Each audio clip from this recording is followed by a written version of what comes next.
નમસ્તે દોસ્તો, વિધેય અને સંબંધ, રિલેશન એન્ડ ફંક્શન ખૂબ લાંબુ ચેપ્ટર છે. લંબાઈની દ્રષ્ટિએ લાંબુ નથી, પણ સમજની દ્રષ્ટિએ લાંબુ ચેપ્ટર છે ટેક્સ્ટબુકની.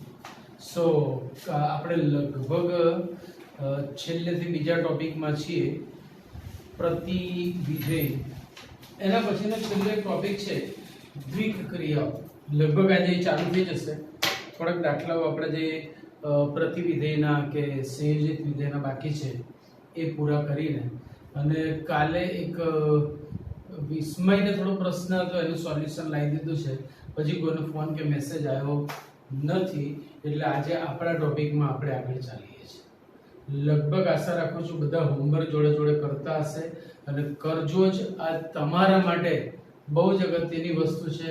અત્યારે ખ્યાલ નહીં આવે, પણ જેવું સ્કૂલ ટ્યુશન્સ ચાલુ થશે ત્યારે બધી વસ્તુ તમને સમજાઈ જશે. નાઉ exercise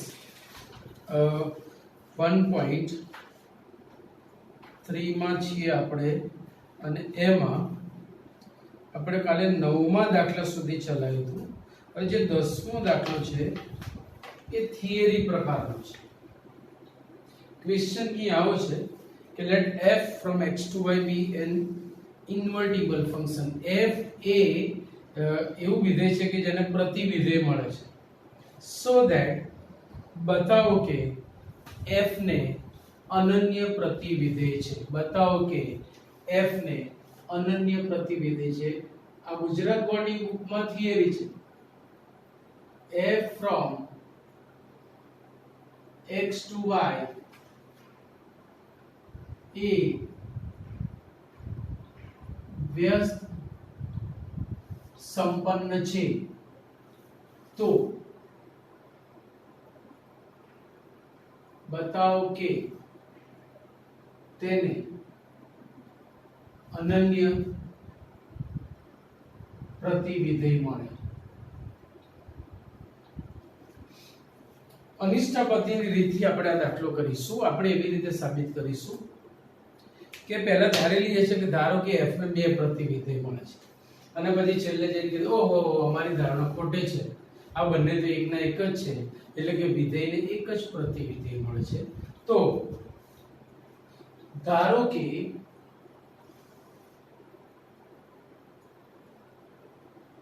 g1 from y to x તથા g2 from y to x A f ના પ્રતિવિધેયો છે. f ઇન્વર્સ 1 અને f ઇન્વર્સ 2 પણ નામ આપી શકાય, પણ તમને આ સમજવામાં સરળ રહેશે. હવે g1 અને g2 એ જો f ના પ્રતિવિધેય હોય તો તેમનું સંયોજિત વિધેય તદેવ વિધેય મળે. જેમ કે તથા g1 સર્કલ f, આ ક્યાંથી ક્યાંનું વિધેય મળશે? છે કોનું સંયોજિત વિધેય? આ f અને g1 નું. f ના પ્રદેશથી g1 ના સહપ્રદેશનું મળે. f ના પ્રદેશથી g1 ના સહપ્રદેશનું, એટલે x થી x નું તદેવ વિધેય મળે, જેને identity function on x, x પરનું તદેવ વિધેય કહેવાય. અને f સર્કલ g1, તો આ થશે g1 અને f નું સંયોજન. g1 અને f નું સંયોજન છે તો એ g1 ના પ્રદેશથી f ના સહપ્રદેશ સુધીનું, એટલે y થી y નું તદેવ વિધેય, એટલે iy થાય. એ જ રીતે g2 સર્કલ f એ પણ ix થશે, અને g2 circle f circle g2, f circle g2 એ પણ iy થશે. યાદ રાખજો. હવે આપણે સાબિત કરવું છે કે આપણે જેને g1 અને g2 બે ભિન્ન વિધેયો માનીએ છીએ એ વાસ્તવમાં સરખા છે. તો આપણે ધારી લીધું, ધારો કે g1 અને g2 એ f ના પ્રતિવિધેય છે. હવે g1 નો પ્રદેશ y છે, એટલે g1 ના ખૂણામાં કોઈ પણ ઘટક હું લખું તો એ y માંથી પસંદ કરેલો હોવો જોઈએ. પ્રત્યેક y belongs to y માટે હું સ્ટાર્ટ કરું છું g1y થી equal to g1 of I y y. હવે આ પાછી એક અગત્યની વસ્તુ આવી કે I એટલે તદેવ વિધેય. જો તમને ખબર હોય કે આપણે I a લખીએ તો એ વિધેય a થી a નું જ થાય, મતલબ આને કહેવાય a પરનું તદેવ વિધેય તથા જે પ્રદેશનો ઘટક હોય તેને સંગત સહપ્રદેશનો તે જ ઘટક હોય. મતલબ જો ગણ a માં 1 2 3 ઘટકો હોય તો આ પણ ગણ a છે, એમાં પણ 1 2 3 ઘટકો 1 1 સાથે 2 2 સાથે 3 3 સાથે જ સંકળાયેલો હોય, એને આપણે તદેવ વિધેય કહીએ છીએ. તો ભાઈ y ની સાથે y એ સંકળાયેલો હોય એટલે iy y આવું લખી શકાય. માનો કે અહીંયા y છે તો આપણે લખીશું iy, તો કે y ની સાથે જ સંકળાયેલો છે. આ y શેના માટે લખીએ છીએ તો કે y થી y નું તદેવ વિધેય છે. તો આનો મતલબ આવો થાય કે iy y. તો મેં ઊંધું લખ્યું, y ની જગ્યાએ y લખ્યું, પણ y પરનું તદેવ વિધેય છે એટલે અહીંયા y ના બી લખો તો કઈ નુકસાન થવાનું નથી, પણ લખો તો ખબર પડે કે આ y થી y નું વિધેય છે equal to g1. but see iy is f circle g2. તો હું આની જગ્યાએ f circle g2 y લખું છું.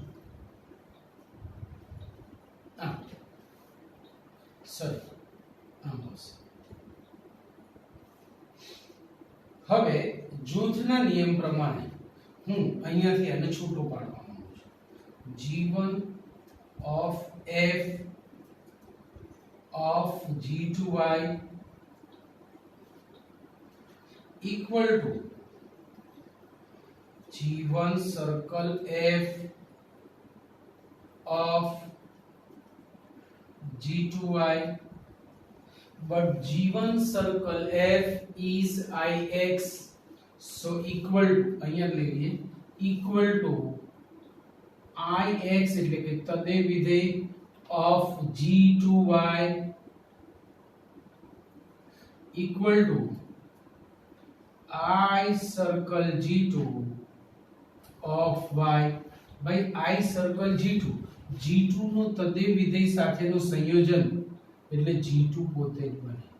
so for every y belongs to y, g1y is g2 y belongs to y, g1y is g2y, therefore g1 is g2. એનો મતલબ માટે આપણી ધારણા ખોટી છે, માટે આપણી ધારણા ખોટી છે, માટે f ને પ્રતિવિધેય મળે, f ને પ્રતિવિધેય મળે તો તે અનન્ય જ હોય, તો તે અનન્ય જ હોય. આમ આ એની સાબિતી થઈ. હવે આ બધી વસ્તુ તમે જો તમારા માઇન્ડમાં કોઈ પિક્ચર નહીં બનાવો.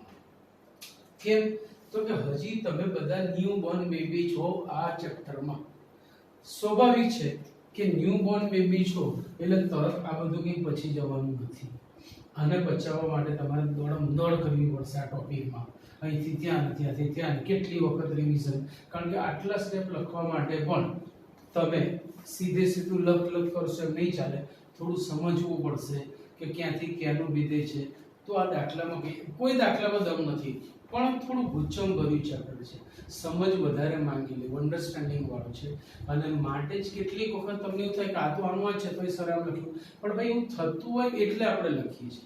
કોઈક દાખલામાં ના થતું હોય ત્યારે નહીં લખીએ. આપણે શું કહીએ છીએ કે જ્યારે સંબંધ જળવાતો ના હોય ત્યારે આપણે એક જ ઉદાહરણ આપીએ છીએ કે ભાઈ એકની ના તો બધાની ના. પણ જ્યારે સંબંધ જળવાતો હોય ત્યારે વ્યાપક વાત કરીએ છીએ કે ભાઈ એના બધા જ ઘટકો માટે એ આરમાં છે, પતી ગયું. પછી ત્યાં ઉદાહરણો નહીં આપવાના. સો આ જ વસ્તુ અહીંયા છે, એટલે સમજવાળી વાત છે. સો ધ્યાનથી પ્રેક્ટિસ કરજો. ખૂબ જ અગત્યનો દાખલો છે, પરીક્ષામાં પૂછવા લાયક દાખલો છે. એના પછી આપણે જઈએ છીએ 11મા પ્રશ્નમાં.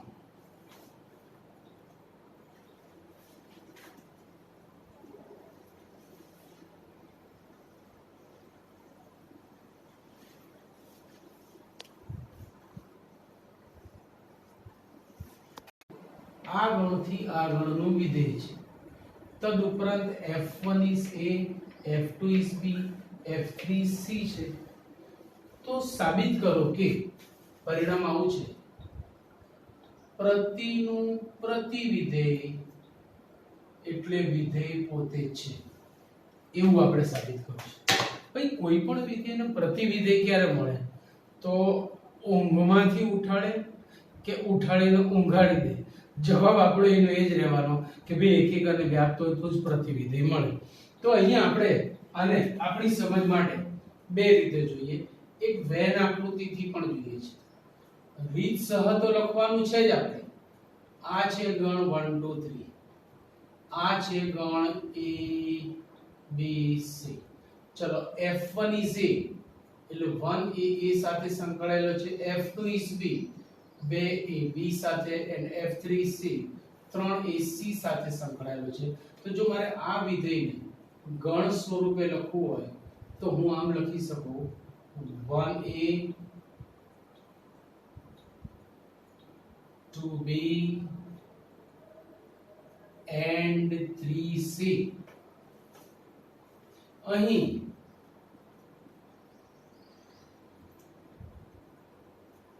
જોઈ શકાય છે કે જો શું f11 છે? ઓબ્વિયસ, એકથી વધારે ઘટક માટે ઘટક નથી. શું વ્યાપ્ત છે? બિલકુલ છે. જે વિસ્તાર છે એ સહપ્રદેશ છે તો વ્યાપ્ત પણ છે. તો અહીં જોઈ શકાય છે કે f એકીક અને વ્યાપ્ત વિધેય છે. આથી તેનું પ્રતિવિધેય મળે તથા તે. હવે પ્રતિવિધેય ક્યાંથી ક્યાંનું થશે દોસ્તો? ઓબ્વિયસ સહપ્રદેશથી પ્રદેશનું, એટલે એના માટેની વાત આવી થઈ જશે.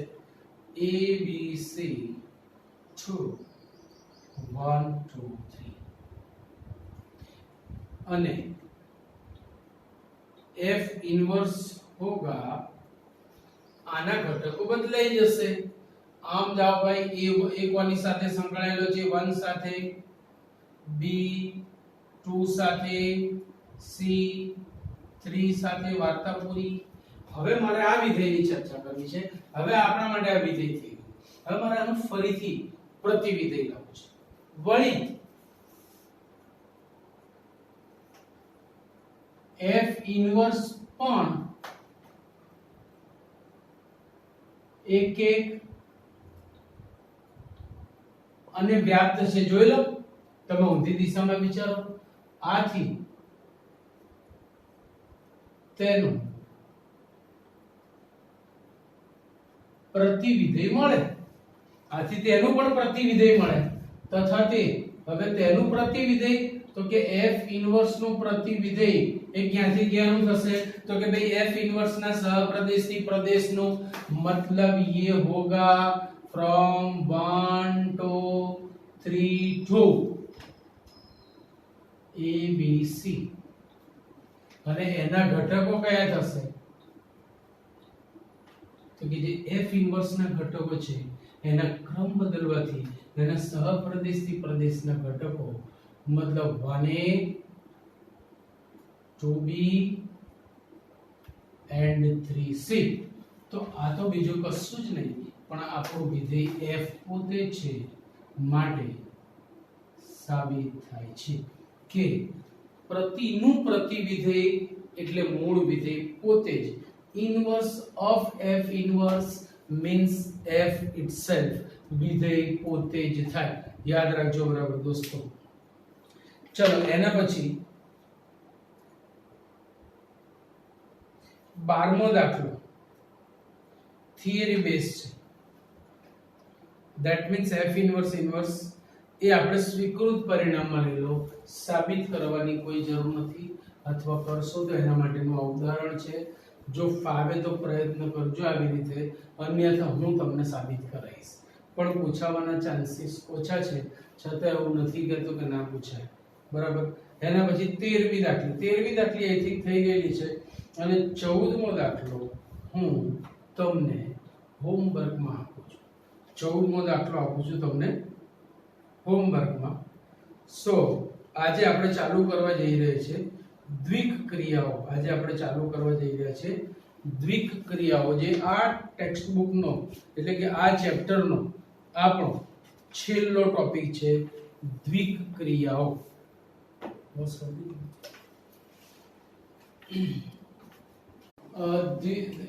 ટોપિક છેલ્લેથી બીજો ટોપિક છે આપણો દ્વિક ક્રિયાઓ, જેને આપણે બાઇનરી ઓપરેશન પણ કહી શકીએ.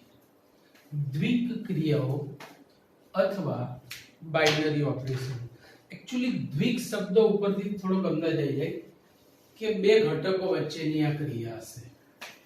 બે ઘટકો વચ્ચેની આ ક્રિયા છે. એની વ્યાખ્યા કંઈક આવી છે, એનો સંકેત પણ આવો છે કે A ક્રોસ A ના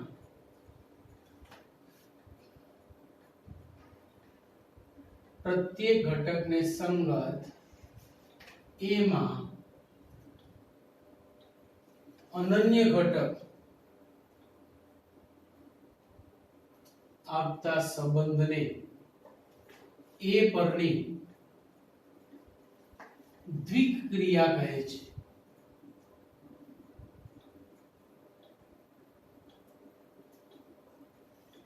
હવે સામાન્ય રીતે જુઓ, તમે આવું લખો f એ a થી b નો વિધેય છે,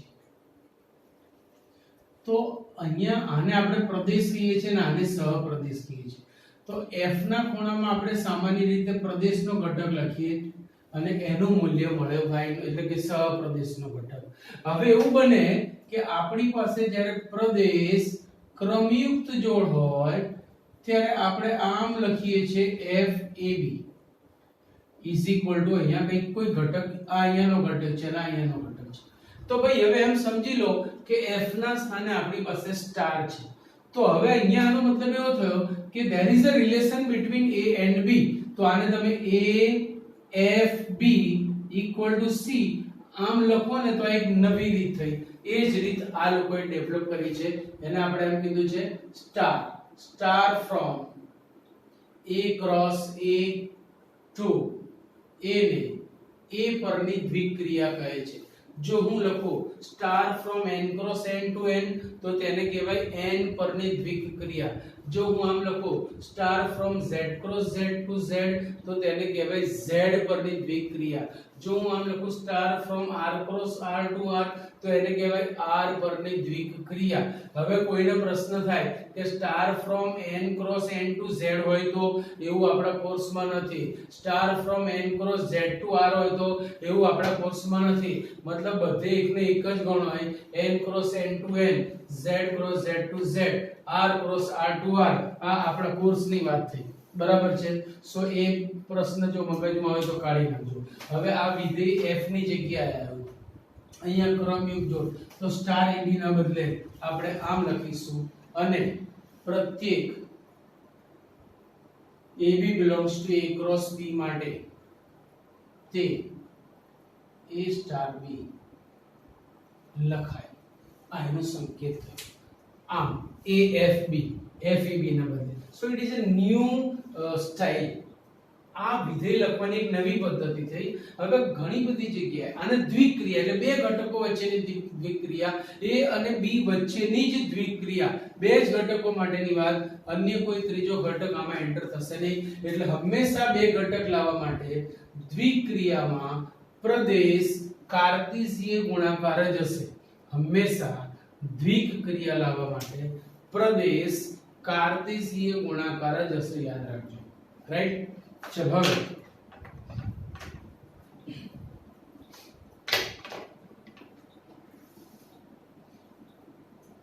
અહીંયા આ એક નવી ક્રિયા આવી, એટલે કે એક નવી દુનિયા આવી. એટલે એના પોતાના નવા નિયમો હોય, એના પોતાના નવા ગુણધર્મો હોય, એની પોતાની નવી પ્રોપર્ટી હોય, એની કંઈક અલગ અદાઓ હોય. એ બધી જ વસ્તુ આપણે અહીંયા જોવાની છે. તો પહેલામાં પહેલું છે ક્રમનો નિયમ. પહેલામાં પહેલું છે ક્રમનો નિયમ. જો A સ્ટાર B બરાબર B સ્ટાર A થાય તો સ્ટાર ક્રમના નિયમનું પાલન કરે છે તેમ કહેવાય. તો સ્ટાર ક્રમના નિયમનું પાલન કરે છે તેમ કહેવાય, અથવા સ્ટાર સમક્રમી છે, અથવા સ્ટાર સમક્રમી છે. બરાબર યાદ રાખજો. હવે આ શું કહેવા માંગે છે? તો આપણે એક નાની દાખલી લઈએ કે star from n cross n to n and A star B is equal to A plus B plus 2. આ તમને મેં એક દ્વિક ક્રિયા આપી, is called binary operation A અને B વચ્ચે. અચ્છા, A અને B ક્યાંથી પસંદ કરવાના? obvious n માંથી. તો હું એક ઘટક લઉં છું like 2 star 3. આનો મતલબ થશે 2 plus 3 plus 2 is 7. હવે હું એનો ક્રમ બદલું છું. 3 star 2 is 3 plus 2 plus 2 is also 7. મતલબ શું થયો કે જે 2 star 3 નું મૂલ્ય છે એ જ 3 star 2 નું મૂલ્ય છે. પણ આપણો નિયમ શું કહે છે કે એકની હા તો બધાની હા નહીં. n ક્રોસ n ની શક્ય એટલી તમામ ક્રમયુક્ત જોડ માટે જો આવું થાય તો આપણે એવું કહી શકીએ કે સ્ટાર ક્રમના નિયમનું પાલન કરે છે. 1 2 5 50 100 200 500 1000 20000 50000 જોડ કે તો નહીં, તમામે તમામ. પણ જો એકની ના એકાદો ઘટક આઈને એમ કે ભાઈ 2 સ્ટાર 3 અને 3 સ્ટાર 2 સમાન થતા નથી તો ક્રમના નિયમનું પાલન થતું નથી. એવું એક ઉદાહરણ જોઈતું હોય તો લઈ શકાય, જેમ કે A star B is 2A plus B. લો મેં આવું લીધું પ્લસ 1 તમે બી બનાવીશ.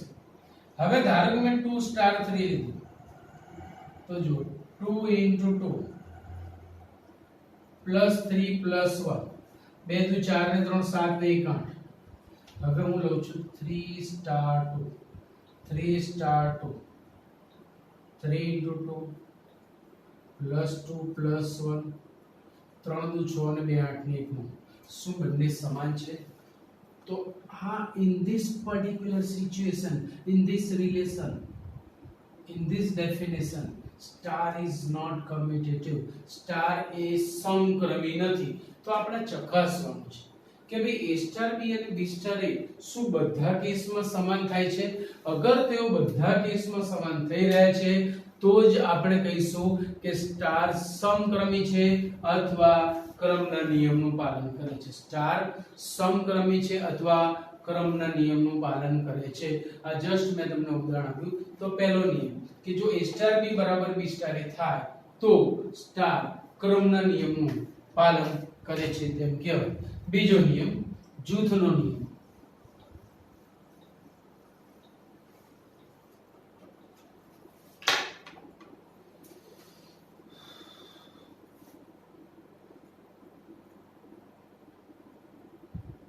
જૂથનો નિયમ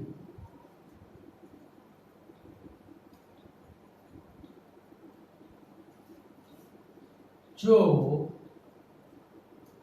A star B star C equal to A star B star C થાય તો સ્ટાર જૂથના નિયમનું પાલન કરે છે તેમ કહેવાય. તો તો સ્ટાર જૂથના નિયમનું પાલન કરે છે તેમ કહેવાય. હવે આ વસ્તુ તમે સમજી શકો એમ છો. એના પછી બહુ જ અગત્યનો મુદ્દો આવી રહ્યો છે એકમ ઘટકનું અસ્તિત્વ. એકમ ઘટકનું અસ્તિત્વ. એકમ ઘટકનું અસ્તિત્વ. Star from A cross A to A માટે E એવો ઘટક છે કે જેથી A સ્ટાર E બરાબર E સ્ટાર A બરાબર A થાય. મતલબ E ની ગમે તેની સાથે દ્વિગ ક્રિયા લો, જવાબ મૂળ ઘટક પોતે જ આવી જાય. તમે જુઓ ને ભાઈ 0 એ સરવાળાનો એકમ ઘટક છે બરાબર. તો 0 ની જોડે તમે ગમે તેનો સરવાળો કરો, જવાબ જે તે સંખ્યા જ આવશે. 1 એ ગુણાકારનો એકમ ઘટક છે. 1 ની સાથે તમે ગમે તે સંખ્યાનો ગુણાકાર કરો, જવાબ હંમેશા જે તે સંખ્યા જ આવવાની છે. એવી જ રીતે e ને આપણે એટલા માટે એકમ ઘટક કહીશું કે e સાથે ગમે તે ઘટકની દ્વિક્રિયા લેશો, જવાબ જે તે ઘટક જ થાય. તો e ને સ્ટાર પ્રત્યે એકમ ઘટક કહે છે. તો e ને સ્ટાર પ્રત્યે એકમ ઘટક કહે છે. Clear point. એના પછી છેલ્લો ટોપિક વ્યસ્ત ઘટકનું અસ્તિત્વ. બહુ જ અગત્યનું છે, ધ્યાન રાખજો. વ્યસ્ત ઘટકનું અસ્તિત્વ. વ્યસ્ત ઘટકનું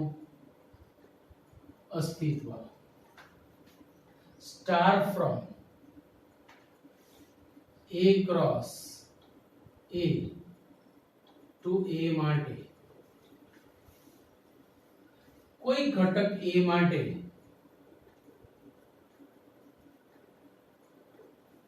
જો ઘટક B એવો મળે કે જેથી A star B equal to B star A equal to એકમ ઘટક થાય. દાખલા તરીકે 3 નો વિરોધી ઘટક -3. 3 અને -3 નો સરવાળો એકમ ઘટક મળે 0. 3 ની વ્યસ્ત સંખ્યા 1/3. 3 અને 1/3 નો ગુણાકાર 1, ગુણાકારનો એકમ ઘટક મળે. એમ B અને A વચ્ચે દ્વિક ક્રિયા આપવાથી જો E મળે તો B ને A નો વ્યસ્ત ઘટક કહે છે. અથવા એમ પણ કહી શકાય વધુમાં A અને B બંને એક બીજાના વ્યસ્ત ઘટકો બને. A અને B બંને એકબીજાના વ્યસ્ત ઘટકો બને. તો આ થઈ ગઈ વાત દ્વિક ક્રિયાઓની. દ્વિક ક્રિયાઓમાં ફરીથી જો A સ્ટાર B બરાબર B સ્ટાર A તો સ્ટાર સમક્રમી છે તેમ કહેવાય. જો A star B star C equal to A star B star C તો સ્ટાર જૂથના નિયમનું પાલન કરે છે તેમ કહેવાય. જો A સ્ટાર E બરાબર E સ્ટાર A બરાબર A થાય તો E એ સ્ટાર પ્રત્યે એકમ ઘટક છે, અથવા તમે તટસ્થ ઘટક શબ્દ પણ મૂકી શકો. તટસ્થ અથવા એકમ બંને શબ્દો ચાલે. ત્યાર પછી વ્યસ્ત ઘટકનું અસ્તિત્વ. જો A સ્ટાર B બરાબર B સ્ટાર A બરાબર એકમ ઘટક થાય તો A અને B બંને એકબીજાના વ્યસ્ત ઘટકો છે તેમ કહી શકાય. દાખલા આના ખૂબ સહેલા છે, ધ્યાન રાખજો. આપણે જઈએ છીએ સીધા સ્વાધ્યાય 1.4 માં.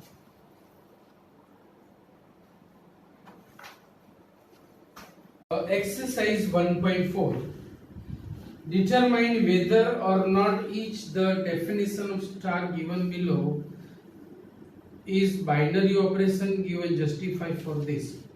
શું આ દ્વિક ક્રિયાઓ છે એ નક્કી કરો. એના પછી બીજા દાખલામાં કીધું છે કે તે કમ્યુટેટિવ એટલે કે ક્રમના નિયમનું અને જૂથના નિયમનું પાલન કરે છે એ પણ કહો. અને પછી ત્રીજા દાખલાથી આગળ છે. હવે પહેલા હું બીજો દાખલો કરાવું છું, થોડું તમને સમજ પડે, પછી આપણે પહેલો દાખલો કહીશું કે ભાઈ ખરેખર એ દ્વિક ક્રિયાઓ છે કે નહીં એ આપણે નક્કી કરવાનું છે. બરાબર? ચલો ક્વેશ્ચન હું પહેલા બીજો દાખલો કરાવું છું, પછી આપણે પહેલો દાખલો કરીશું. કેપિટલ 2 નો પહેલો. આમાં આપણે એવું નક્કી કરવાનું છે કે શું સ્ટાર સમક્રમી છે, જૂથના નિયમનું પાલન કરે છે. ઓન z પરની દ્વિક ક્રિયા માટે સ્ટાર એટલે આનો મતલબ એવો થયો કે star from z cross z to z. ચોપડીમાં બધું નથી આપ્યું, ઓન z કીધું છે એનું અર્થઘટન ના થાય. and the definition is a star b equal to a minus b. હવે આપણે ચેક કરવાનું છે કે ભાઈ સ્ટાર સમક્રમી છે, જૂથના નિયમનું પાલન કરે છે. અત્યારે બે જ વસ્તુ પર ફોકસ કરીશું, થોડું કમાન્ડ આવી જાય, પછી એકમ ઘટક અને પછી વ્યસ્તનું આપણે ચર્ચા કરીશું. અત્યારે આપણે જોવા માંગીએ છીએ કે ભાઈ હું ક્રમ બદલીશ તો બાદબાકી એની જ આવે. તમે વિચારો કે ભાઈ હું 2 માંથી 7 બાદ કરું અને 7 માંથી 2 બાદ કરું તો શું એ કદાચ શક્ય બને? જો ના તો એ જ ઉદાહરણ આપી દો, એક જ ઉદાહરણ કાફી છે. જો તમે આમ કહી શકો કે a is equal to 2 તથા b is equal to 7 લેતા a star b equal to 2 star 7 according to this definition. a star b નો મતલબ a માંથી b બાદ કરો, 2 star 7 નો મતલબ 2 માંથી 7 બાદ કરો, is minus 5. now b star a means 7 star 2 means 7 minus 2 means 5. શું આ બંને સમાન છે? no. therefore a star b not equal to b star a. માટે સ્ટાર સમક્રમી નથી અથવા ક્રમના નિયમનું પાલન કરતું નથી. હવે જૂથના નિયમનું પાલન કરે છે કે કેમ? તો જુઓ મેં શું કીધું કે અગર નિયમનું પાલન થતું હોય તો વ્યાપક જવાબ આપવાનો, આવી રીતે ઉદાહરણ નહીં આપવાનું. પણ જો પાલન થતું હોય તો સાબિત કરવાનું. હવે અહીંયા તમને લાગે છે કે જૂથના નિયમમાં એ જળવાતું હશે? તમે જ વિચારો કે આવી બાદબાકી કર્યા પછી શું એનો એ જવાબ આવે? 2 માંથી 7 બાદ કરીને પછી એમાંથી બીજી કોઈ સંખ્યા બાદ કરી તો ચાલે? તો તમે ચકાસણી માટે એક ઉદાહરણ લો, જેમ કે 2 star 3 star 5 equal to 2 star 3 star 5 એટલે 3 minus 5, 3 minus 5 એટલે -2. હવે 2 સ્ટાર -2 એટલે 2 minus -2 is 4. હવે આખી ક્રિયા ખબર પડી તમને? તો હવે હું આનું જૂથ બદલું છું, જેમ કે 2 સ્ટાર 3 સ્ટાર 5. ચલો 2 સ્ટાર 3 એટલે 2 સ્ટાર 3 એટલે બોલો 2 સ્ટાર 3 2 minus 1 સ્ટાર 5. સમજાય છે કે નહીં? 2 minus 1 star 5. હવે 2 minus 1 એટલે 1, 1 star 5 equal to 1 star 5 એટલે 1 minus 5 is equal to -4. તમે જુઓ પહેલા કર્યું 3 minus 5 એટલે આ થયું. હવે 2 માંથી 2 બાદ કરો તો હવે 2 star 3 એટલે 2 minus 3. સોરી મારી ભૂલ છે અહીંયા. 2 star 3 એટલે -1 આવશે. 2 star 3 એટલે -1. 2 star 3 એટલે 2 minus 3 equal to -1 star 5 -1 star 5 એટલે -1 -5 ઇક્વલ ટુ -6 જોઈ લઈએ એકવાર 3 -5 -2 હવે 2 -2 એટલે +4 હવે 2 સ્ટાર 3 એટલે 2 -3 એટલે -1 સ્ટાર 5 -1 જો અહીંયા થતો તો જૂથના નિયમનું બી પાલન ન થતું આ એનું ઉદાહરણ થઈ ગયું તમે કોઈ પણ ઉદાહરણથી સમજાઈ શકો કે જૂથ બદલવાથી જવાબમાં ફેર પડી જાય છે જૂથ બદલવાથી જવાબમાં ફેર પડી જાય છે તો આ જ એનું ઉદાહરણ થઈ ગયું આ જ તમે આપી દો કે આમ 2 star 3 star 5 is not equal to 2 star 3 star 5 કારણ તો કે આનો જવાબ આવે છે 4 3 સ્ટાર 5 એટલે 3 5 એટલે -2 2 સ્ટાર -2 એટલે 2 -2 એટલે 4 એ જ રીતે અહીંયા 2 સ્ટાર 3 એટલે 2 3 એટલે -1 -1 સ્ટાર 5 એટલે -1 -5 એટલે -6 બે જવાબ સમાન થતા નથી આમ જૂથના નિયમનું પણ પાલન થતું નથી જૂથના નિયમનું પાલન થતું નથી આમ પર્ટિક્યુલર આ કેસમાં નથી ક્રમનો નિયમ જળવાતો કે નથી જૂથનો નિયમ જળવાતો તમે જોઈ શકો છો એના પછીનો બીજો દાખલો તમને હોમવર્કમાં આપું છું ત્રીજો પણ હોમવર્કમાં આપું છું ચોથો હું કરાવું છું બધી રમકડીઓ છે પણ પ્રેક્ટિસના પર્પસથી તમને આપું છું સીધો ચોથો દાખલો પહેલાનો ચોથો ઓન z પરની દ્વિક્રિયા માટે a star b is 2 raised to ab તો ચકાસો કે સ્ટાર સમક્રમી છે સો સ્ટાર જૂથના નિયમનું પાલન કરે છે આ આપણે ચકાસો છે બરાબર ચલો હવે a * b એ તમને તમે જો a * b કરો કે b * a શું ફેર પડશે કઈ જ ફેર નહીં પડે તો a સ્ટાર b કરું હવે 2 સ્ટાર 3 કરું તો 2 ની 2 ગુણ્યા 3 3 સ્ટાર 2 કરું તો 2 ની 3 ગુણ્યા 2 નું એ જ આવશે કોઈ જ ફેર નહીં પડે તો આપણે વ્યાપક રીતે આમ લખવું પડે કે પ્રત્યેક AB belongs to Z માટે A star B is 2 raised to AB is 2 raised to BA is B star A આ વ્યાપક રીતે મેં એની સાબિતી આપી છું ઉદાહરણ નહીં આપવા માટે સ્ટાર ક્રમના નિયમ પાલન કરે છે હવે જૂથના નિયમનું પાલન થશે કે કેમ તો તમે જોઈ શકો છો કે કેવી રીતે કરવું આપણે એક ઉદાહરણ લઈએ દાખલા તરીકે 2 સ્ટાર 3 સ્ટાર 4 ચલો ઇક્વલ ટુ 2 સ્ટાર હવે જોઈએ 3 સ્ટાર 4 એટલે શું 3 સ્ટાર 4 એટલે according to definition 2 raised to 3 into 4 એટલે 12 2 raised to 3 into 4 એટલે 12 હવે આ બંનેની વાત કરીએ તો આને a અને આને b સમજો તો 2 ની 2 ગુણ્યા 2 ની 12 વિચારી જો